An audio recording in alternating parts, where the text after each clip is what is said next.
What sound makes you feel most emotional, most nostalgic? Well, for me, it might be this. The soundtrack to the cult TV show Twin Peaks, or to be exact, the astonishing sound of the synthesizers used on one of the themes. A sound so amazing that I made a promise to myself that one day I would figure it out. So the nostalgia that I felt might not even have been based on reality. Beautiful. That's the sound. Let's go back to 1990. I was crowded round a small TV, waiting for the Twin Peaks pilot episode to come on. I was super excited because it was co-written and directed by one of my heroes, cult film director David Lynch. As the show started, I heard the theme music for the first time. Then the story began. A high school senior and homecoming queen, Laura Palmer, is found murdered, wrapped in plastic. And then I heard the sound that made me want to cry. Still makes me want to cry. A haunting sound that was used as a theme for Laura, the dead character, and also as a musical cue to signal mystery, foreboding, and darkness. This Laura's theme was slow, soft, mesmerizing, and as the chords modulated and changed, I found myself swept up in a wave of emotion. How could such simple music affect my emotions so powerfully? The music for Twin Peaks was composed by Angelo Badalamenti, who would go on to win a Grammy for it. But it was specifically the sound used to create Laura's theme that I found fascinating. It's a type of sound called a synth pad, and these sounds, usually soft strings or organs, serve to literally pad the music, filling it out and making it less sparse. But this synth pad was no secondary instrument. This was center stage and commanded attention. It was like an orchestra, except it didn't sound like an orchestra. It sounded like a synthesizer. As a young musician, I needed to know exactly how this magical sound worked. Now, ever since Yamaha introduced the DX7 synthesizer in 1983, there'd been a growing trend to move away from physical sliders and knobs in favour of membrane buttons. This not only made the instruments look more modern and sleek, pretty important in the 1980s, but membrane buttons, being flat and sealed, were easier to maintain and less prone to mechanical issues.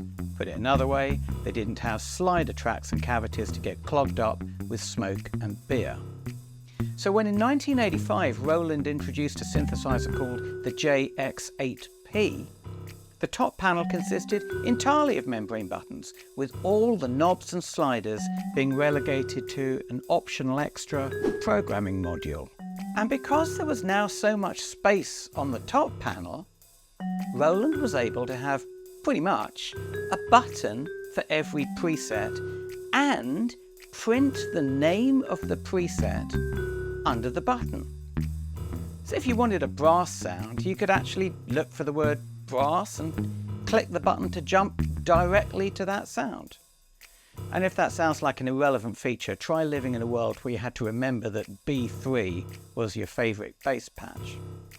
Well, the JX-8P sounded fantastic, but it was limited to 6 notes, so the next year Roland brought out a studio version called the MKS-70. This was essentially 2 JX-8Ps in a single unit, so it increased the maximum notes to 12. The MKS-70 was also designed to be installed in a studio rack and hooked up to whatever MIDI keyboard the studio had.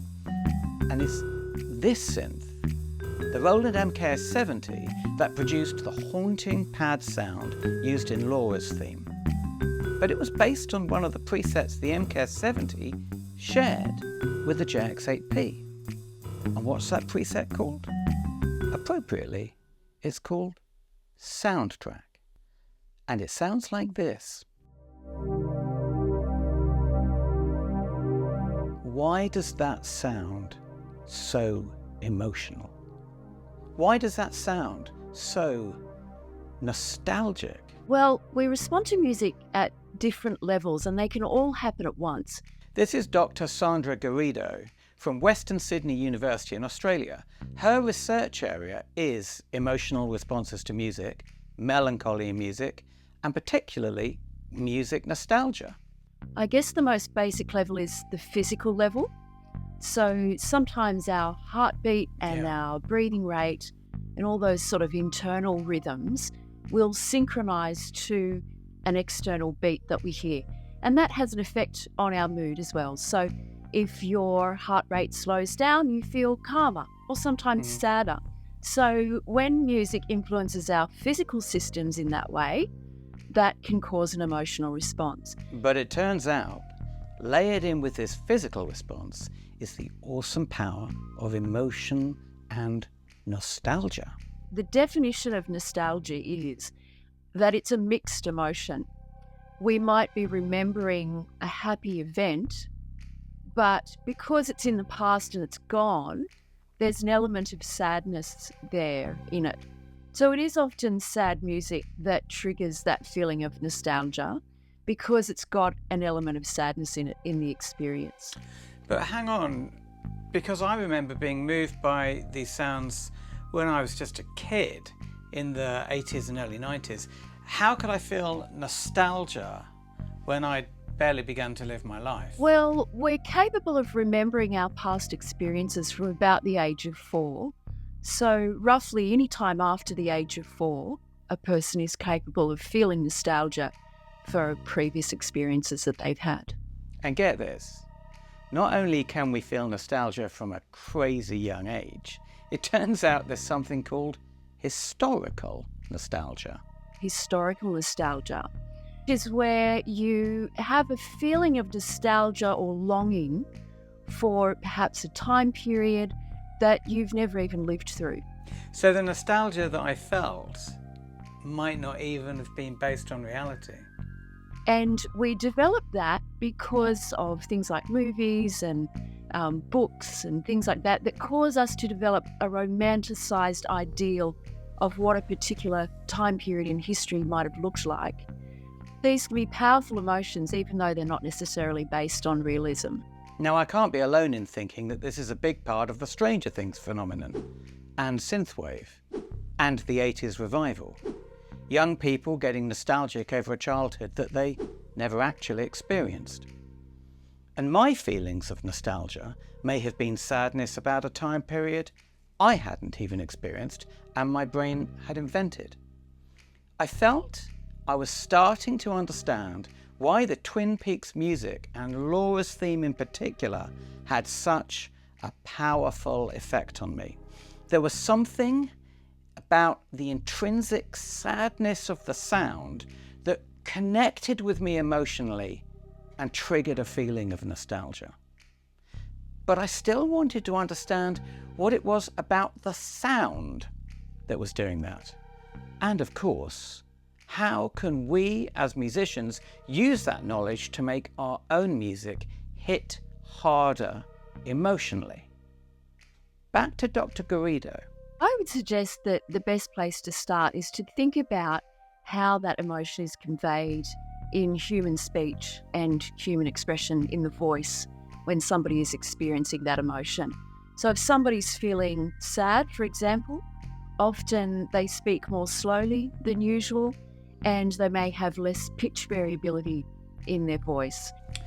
So listening to you explain this reminds me of a very famous synth patch called Vox Humana, which was used by Gary Newman, and obviously that literally means human voice in Latin. And the point about the synth patch is it doesn't sound like a human voice, but it evokes the emotion from a human voice. And I think Gary Newman, his comment was, it just sings.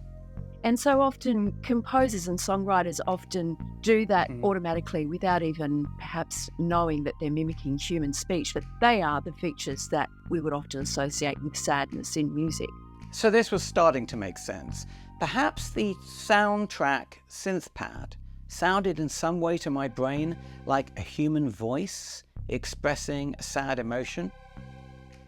Well, there's only one way to find out.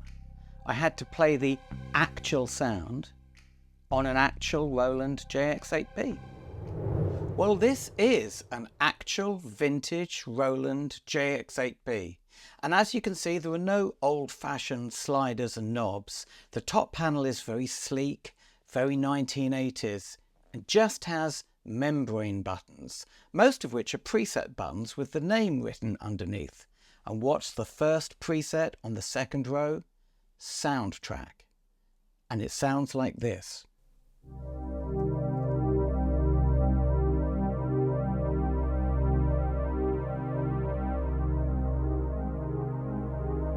Wow. That's the sound. Oh my God, that's the sound.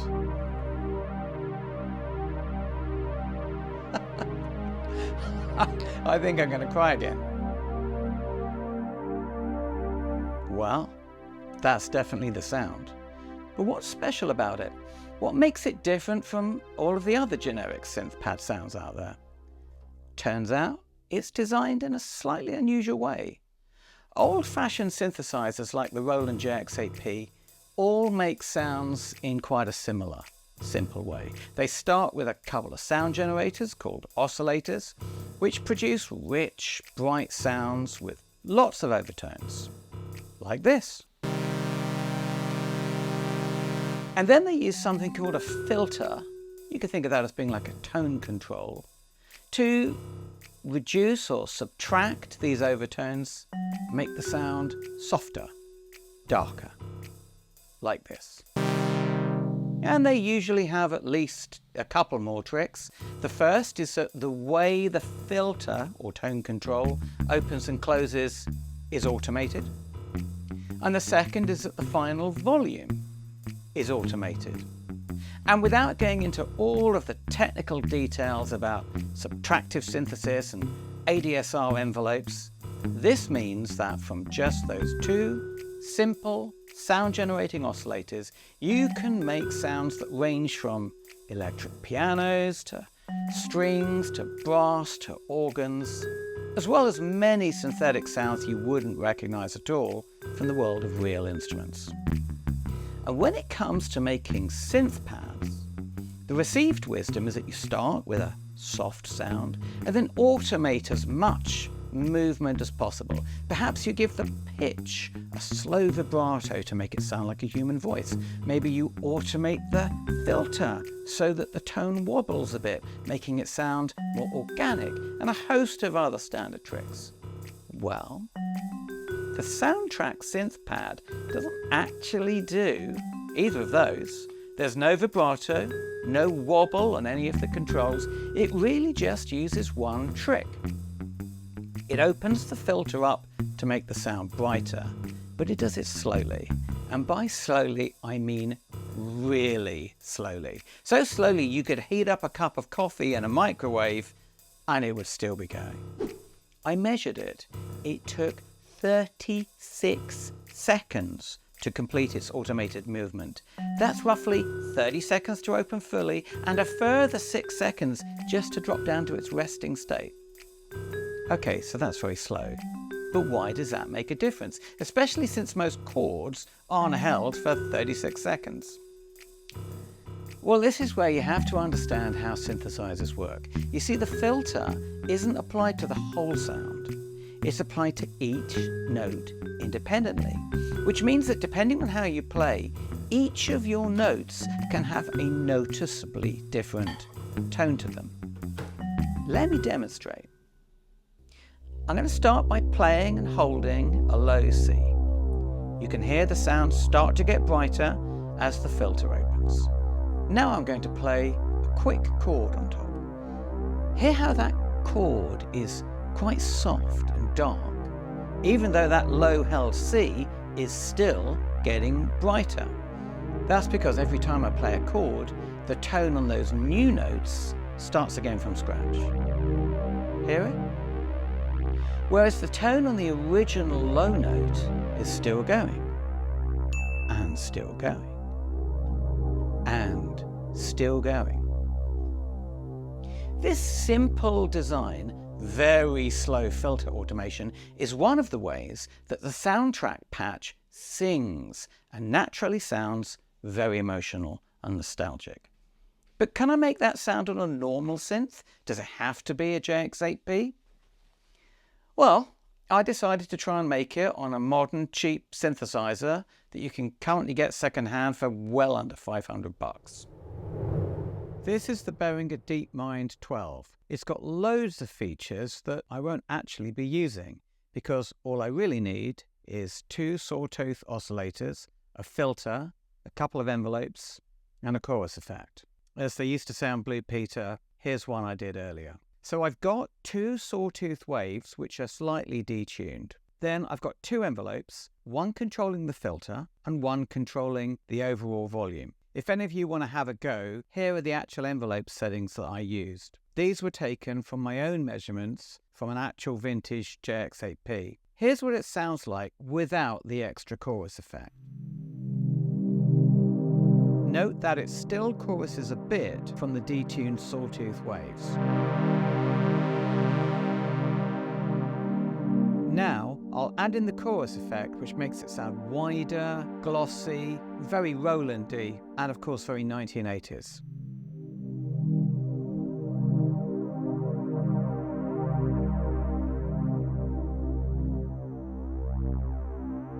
I mean, that's a pretty good imitation of the soundtrack patch.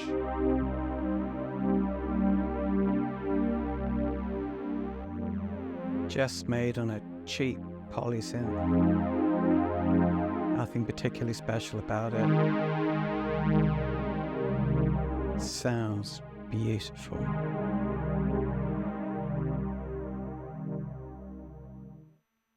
And there's one more factor that, apart from the music being fantastic, I haven't mentioned, which is that it was played very expressively. You can hear that the performer or performers are really putting their emotion into the music. So if I took a simple synth pad and layered it with some more sounds and did a solo performance of maybe a version of Laura's theme, can I get close to delivering that emotional power? Well, that's what I tried to do. The sound that I used not only contains a synth pad, but a second synth pad with similar characteristics, and I also mapped some of the notes onto a piano so that I could just play it solo with no backing at all. But this is completely live and a performance of my interpretation of Laura's theme, played only on cheap synthesizers and a small 3-octave keyboard. Can I get close to delivering the emotional power?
If you liked this video and you want to hear more stories about how sounds were made and used on records in the 80s and 90s in particular, and see how those can be recreated and brought to life in a modern context or modern productions, and see it all with real music and real playing, please like and subscribe.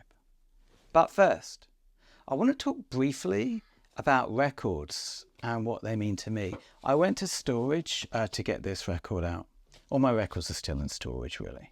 And I just grabbed another handful and I started paging through them. So, you know, Specials, Japan, Early Cure, Jesus and Mary Chain, and so on and so forth, a 12-inch. And I realised something which I'm not the first to realise. Lots of people have realised this. But paging through a record collection is like paging through a journal of my life from a particular period. Some of the records I didn't even remember that I'd bought, but some of them, it came back very vividly. Like the Relaxed 12-inch by Frankie Goes to Hollywood. I remember exactly where I was and the process of queuing for it at the HMV in Oxford Street. Some of those memories are very vivid. And I used to love sort of paging through my own record collection and just feeling that sort of wave of identity and everything else that goes with it, just kind of rushing past me as I decided what to put on. You know, all you guys that have record collections, you've all been through the debate of, you know, do you do them sort of alphabetically by band, chronologically by band? I've never actually organised records in the following way, but an interesting way would be chronologically by purchase date. How interesting would that be? But I never really got that from CDs. You know, when I look at my own CD collection, which is hundreds and other people's, you always end up looking at the spines. It's just not the same thing. Paging through records, I was in a record shop the other day and I was literally just moving my fingers through them. It was so quick, my recognition. I saw a Banshees record that I didn't even know existed, but I recognized the style of the artwork from the album that I know very well. It took me less than a second to realize what I was looking at. Yeah, you don't get that from CDs, or I don't get that from CDs. Why? I don't know. Might be that it's plastic cover, that's shiny. Might be that the artwork really only works on a bigger format and it's been compressed down, you know. Single artwork used to be really good, but it was designed to be 7 inches. So I don't know. Might be that CDs are just a really unpleasant thing to work with, and, you know, everyone's got broken jewel cases and it was all horrible and they get scattered all over the floor. You know, and then streaming came in and the debate was just all about sound quality, you know. So when CDs came in, a lot of people said they should sound better than records, but they don't. That was true for a while, but then it stopped being true. And with streaming, everyone said, wow, this sounds like trash. Well, it didn't sound like trash, did it? It didn't sound like trash. It sounded all right. It didn't sound great, but it sounded okay. Especially since, let's be honest, all of us have listened to most amazing music and discovered music in tiny transistor radios playing on a beach or a cafe. So, you know, let's be real about how bad MP3s are and were. But now, you know, incredible high definition sound. It's really down to your own system about whether or not it sounds as good as sort of records and CDs. But sound quality to me isn't really the issue. There's an issue about it being so easy and so on demand that you don't have that sort of inertia where you put a record on or even a CD and you're kind of stuck now. What you can do, like, get off the sofa and go and change it. Sure, you're not really going to do that. You know, hitting skip is too easy now, maybe. I mean, maybe great for the consumer, not so good for the artist, because I got sort of educated by the artist a lot that some of those album tracks were better than I thought. But that's not what I'm talking about. So what is it that I really love about 12 inches of vinyl? Well, it's not 12 inches of vinyl. It's 12 inches of cardboard. I love the format. Throw the records away. I love the format. If someone said to me, you can either keep all the covers of your records or the vinyl, I keep the covers. I don't play records that much, but I do like to get out one of my records when it's playing on Spotify or whatever streaming service I'm using, Tidal or Amazon Music. And there was something amazing about paging through record collections. And there's something amazing about paging through other people's record collections. It's such an exciting thing to do. It's a bit like looking at their books, right? You go around, you look at their records, you go, there's a lot of overlap. But I see, they've got the wrong Kate Bush albums or whatever. And you kind of got that with CDs. It just wasn't exciting because, as I said, you look at the spines. And you don't get that with streaming. I mean, what's going to happen? You're going to go around and ask to see someone's Spotify playlist, like while you're waiting for them to cook you dinner. It's not going to happen.